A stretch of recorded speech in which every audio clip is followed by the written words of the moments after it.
My name is Amy Snyder, and I'm 27 years old. I live with my dad and my mom.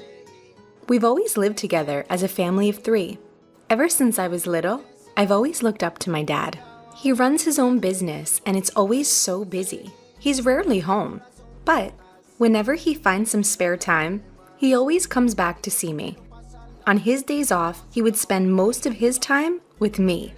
He's a great dad. My mom, on the other hand, is a different story altogether. As far as I can remember, I've never seen my mom work a day in her life. She takes care of things around the house, but she's never supported my dad's business, nor has she ever held a job outside the house. Sure, I knew we were well off, seeing as my mom spent most of her time dolled up and going out. But seeing her always on the go, I knew deep down I never wanted to turn out like her. She's never been fond of kids, and she hardly ever paid me any attention. There were times when I felt terribly lonely, but my dad was always there to fill that void. I think my dad knew how indifferent my mom was towards me. He made it his mission to never let me feel left out or alone. At least, that's what I believe. I'm home, Mom! Oh, is it that late already? Mom's going out, so eat some snacks and look after the house, okay? Didn't we promise to go shopping together today and make curry? Sorry. Something came up suddenly. We'll do that next time, okay? Okay. As a child, my mother broke promises like these with ease, no matter how many times we made them. At first, such things often brought me to tears, but as a child, I had to learn not to take promises with my mother as real promises. My father, on the other hand, was someone who would never make vague promises like, maybe, if I can, or I'll see. Over time, I came to love my father, or rather, to see him as a reliable and trustworthy person. That's how I started to think. I admired him and even begged to join his company after graduating from university. Of course, being an only child, I started thinking that I wanted to inherit the company someday and carry on the will of my father, whom I admired. After I turned 20, my father started taking me out for drinks, and I learned a lot from him. My mother was shallowly involved in raising me as I became an adult. The only time my mother intervened in my affairs was during my sophomore year of college. Dad, I want to work at your company after I graduate from school. I've already started studying for it. I even want to succeed you someday. Amy, are you sure? Wait a minute. A girl doesn't need to do that. Why not? I want to be someone who can work hard like Dad. A woman should find a good man and let her husband earn a good living.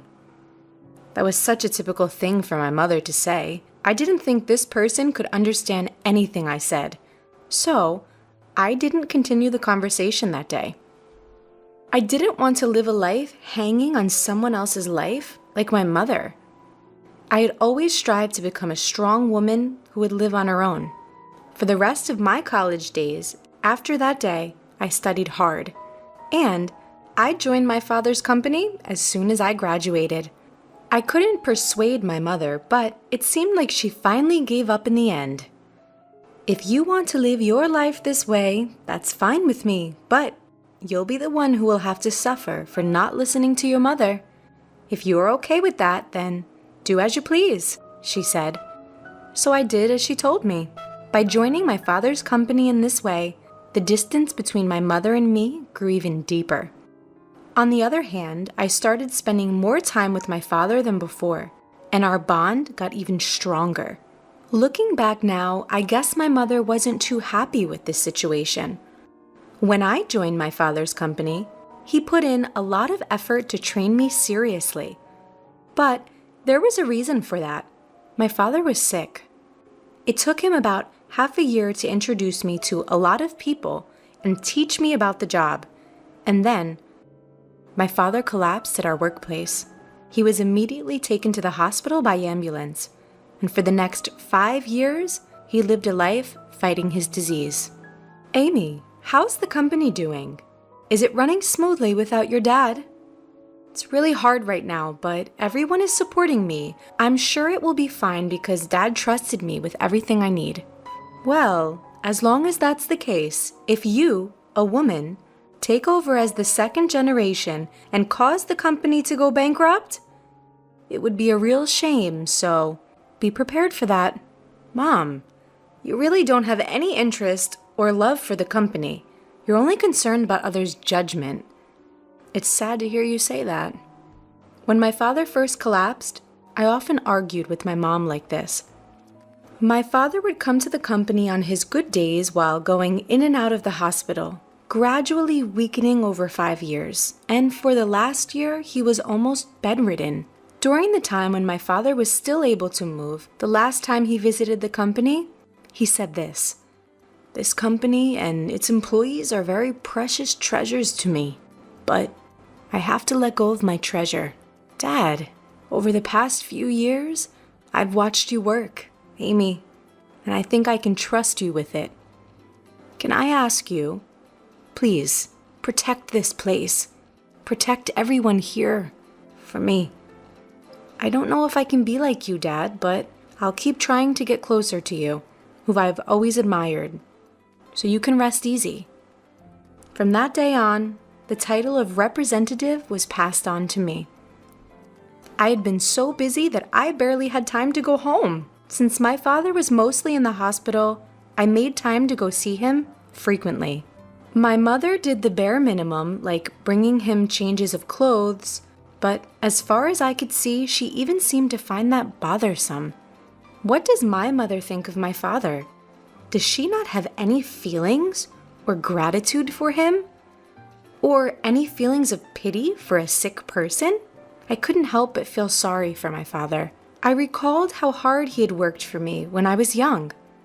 A child unable to feel my mother's love. No matter how exhausted I was, I made it a point to visit him as much as possible. This routine lasted for about a year until he passed away peacefully in his sleep. I was so swamped with various tasks that I barely had time to grieve. My mother, who knew nothing, insisted that I handle everything, from the funeral arrangements to the hospital paperwork.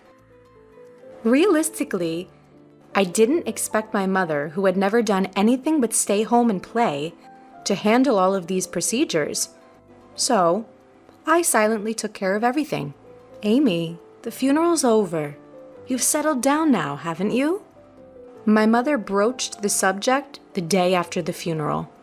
"Please, leave this house. I've just inherited 200 million yen, so I have no use for you anymore." "Thank you. I was waiting for you to say that."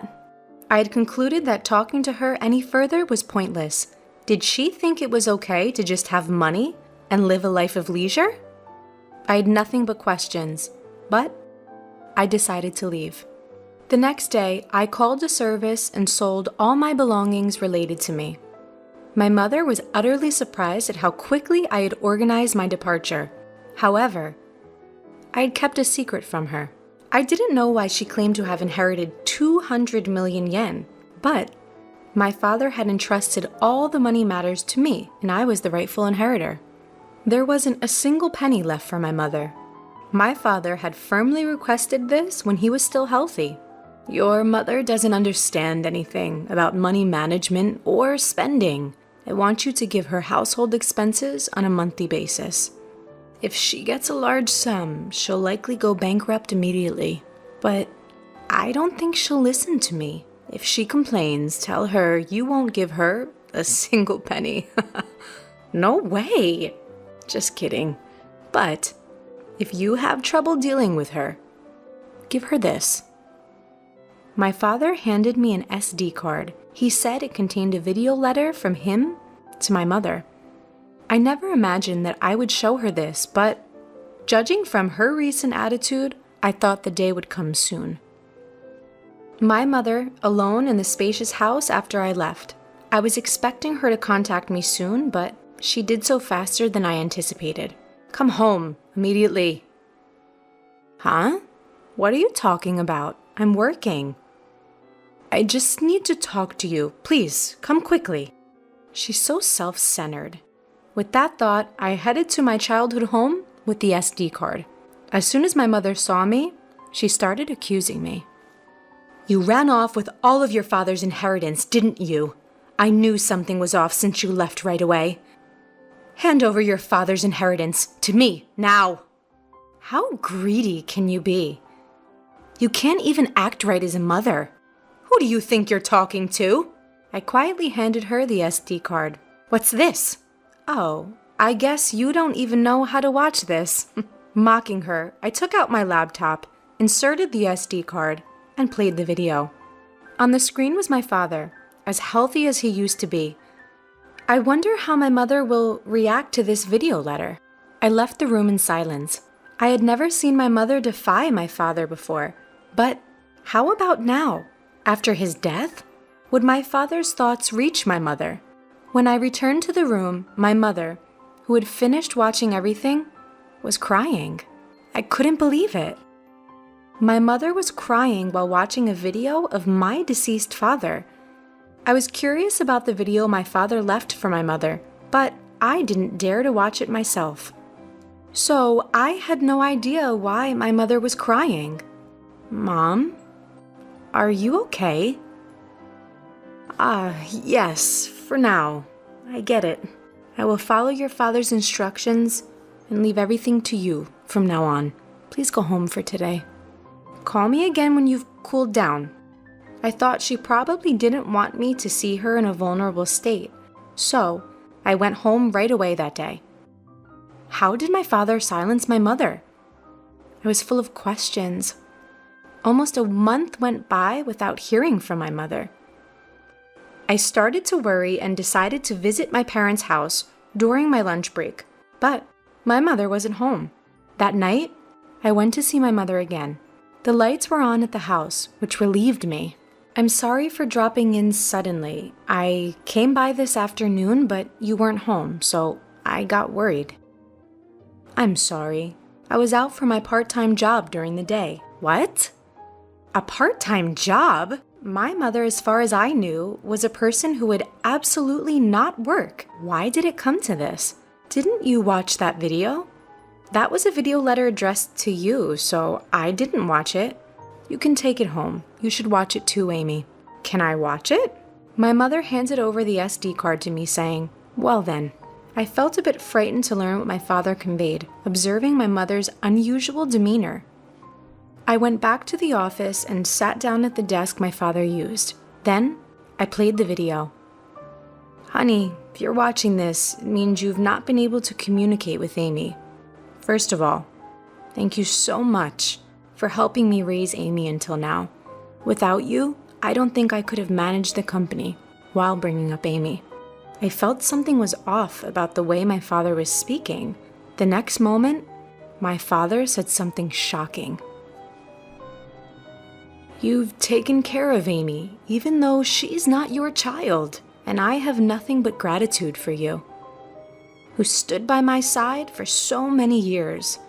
But as a result, you've given up on your dreams and have reached your age without earning your own living, for which I take responsibility because I have allowed you to live a life of luxury.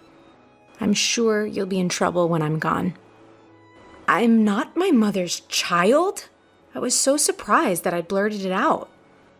But then it made sense. Even though I didn't feel much love, she had been taking care of me by cooking for me every day and doing the bare minimum for a child who wasn't her own. Who is that person? I didn't register our marriage because you told me you felt bad for your sister, so I ended up supporting your living and didn't do anything else. I'm sorry. But once I'm gone, I worry about the rest of your life. There's no one to support you, and I've taken your life away. I couldn't believe what my father, who spoke so fluently, was saying. It was all news to me. My father kept talking about what had happened in the past and what he hopes for our future. I spent the whole night processing all this and went back to my mother the next day. Mom, I watched the video from Dad yesterday.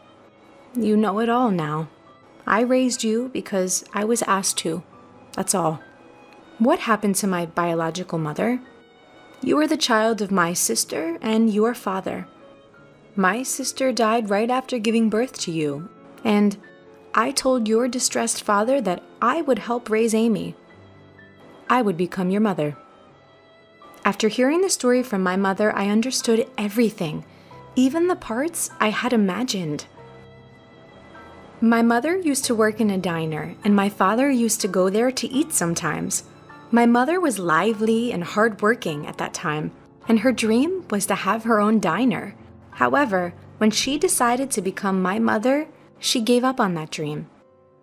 After being reminded about her dream from my father, my mother decided to work for it again, and is now training as a part-timer to make that dream come true. I should have done this earlier. Working is fun and suits me. I had no idea. So, it's my fault you didn't work. I'm really sorry for not knowing anything. It's not your fault, Amy. I made the decision myself. But I'm not good with children, so I couldn't handle you well. And I'm the one who caused you trouble. I never thought the day would come when I could have a conversation with my mother like this. At this stage in my life, I finally feel like I've come to understand my mother a bit. We've had many conversations since then, and we decided to use the money left by my father to fund the opening of her shop. Once she started working, she became somewhat humble.